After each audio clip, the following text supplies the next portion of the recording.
Shalom, selamat pagi. Sate pagi hari ini bertemakan Fridtjof Nansen. Adapun firman Tuhan terambil dari Amsal pasal 16 ayat 16 dan pasal 24 ayat 14. Memperoleh hikmat sungguh jauh melebihi memperoleh emas, dan mendapat pengertian jauh lebih berharga daripada mendapat perak. Fridtjof Nansen adalah seorang Norwegia yang lahir pada 10 Oktober 1861. Nansen merupakan seorang petualang, ilmuwan, diplomat, dan juga pemain ski salju profesional pada masanya. Selain ski, hobinya adalah melakukan petualangan di daerah-daerah ekstrim bersuhu dingin seperti di benua Arktik dan Antartika. Tidak hanya itu, pria dengan bakat yang banyak ini juga mempelajari zoologi, yaitu ilmu mengenai binatang, di Universitas Royal Frederick yang sekarang bernama Universitas Oslo. Nansen membuat sebuah penemuan mengenai sistem saraf pusat dari makhluk laut berukuran kecil. Penemuan ini membuatnya memperoleh gelar doktor dan membantu menciptakan teori modern mengenai neurologi. Setelah tahun 1896, ketertarikannya pada ilmu oceanografi pun mulai muncul. Nansen telah melakukan begitu banyak pelajaran ilmiah yang berpusat di daerah Atlantik Utara. Nansen juga berdiri sebagai seorang pemimpin yang berbicara mewakili rakyat untuk mengakhiri persatuan Norwegia dengan Swedia. Sayangnya, Nansen meninggal begitu mendadak pada tahun 1930. Nama Nansen dijadikan sebagai nama begitu banyak benda dan tempat yang berhubungan dengan alam dan geografi, terutama di daerah kutub.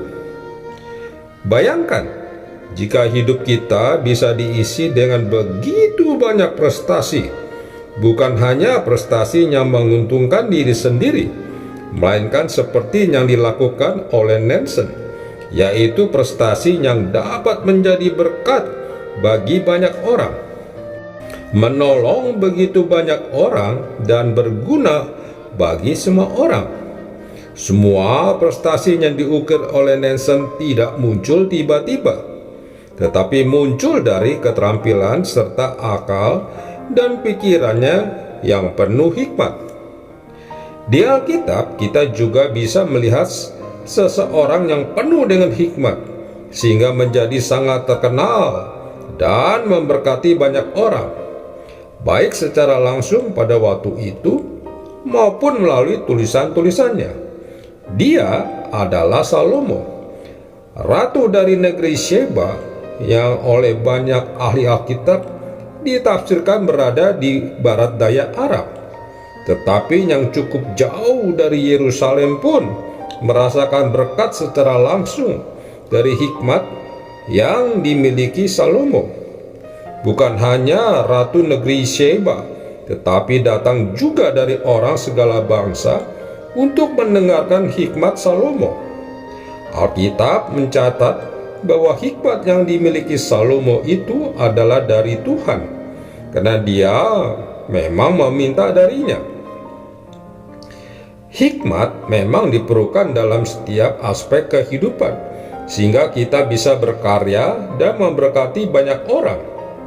Dalam mendidik anak, dalam bekerja, dalam mengajar, dalam melayani Tuhan pun dapat bergelut di dunia politik. Kita membutuhkan hikmat. Tanpa hikmat, apa yang kita lakukan bisa menjadi batu sandungan bagi semua. Oleh sebab itu, marilah kita berdoa kepada Tuhan memintanya untuk memberikan kepada kita hikmat, supaya kita bisa berkarya dan memberkati banyak orang. Amin. Mari kita berdoa. Bapa Surgawi, biarlah hidupku penuh dengan perbuatan yang memberkati banyak orang. Untuk itu aku mohon hikmat-Mu, supaya tetap bisa berkarya. Di dalam nama Tuhan Yesus aku berdoa. Amin. Hidup ini adalah kesempatan. Hidup ini untuk melayani Tuhan. Jangan sia-siakan waktu yang Tuhan beri. Hidup ini harus jadi berkah. Hidup ini adalah kesempatan. Hidup ini untuk melayani Tuhan. Jangan sia-siakan waktu yang Tuhan beri. Hidup ini harus jadi berkah. Oh Tuhan, pakailah hidupku selagi aku masih kuat.